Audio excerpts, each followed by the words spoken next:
So here I am on the approach road to the Sevastopol International Airport. You might be able to see in the distance behind me the control tower and what looks like a military base around it. But on the road, and we're about 500 metres from the main gate, you can see there are barriers stopping anyone from entering.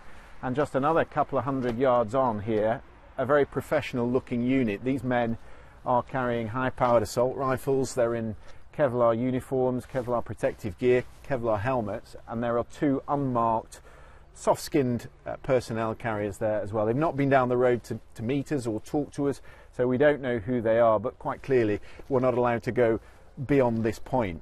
Let me show you what's just here in front of the barriers, and this is really what you would call a civilian home guard.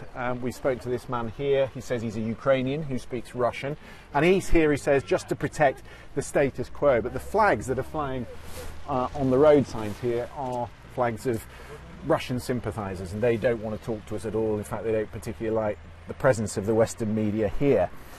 What we're seeing, though, is a pattern across the entire Crimea region at the moment. On our journey from Simferopol to Sevastopol, we came through a roadblock last night, quite a significant roadblock. They were stopping all cars who were coming to Sevastopol.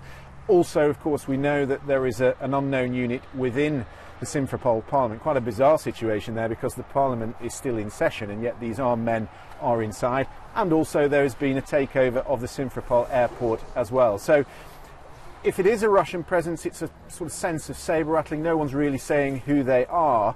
As I say, the difficulty here is that there's no insignia on the uniforms of these men, there's no insignia on the vehicles. But looking at the Facebook page of the Interior Minister today, he's under no illusions who they are. He says they're working to the Russian Federation, and in his words, this is a military takeover.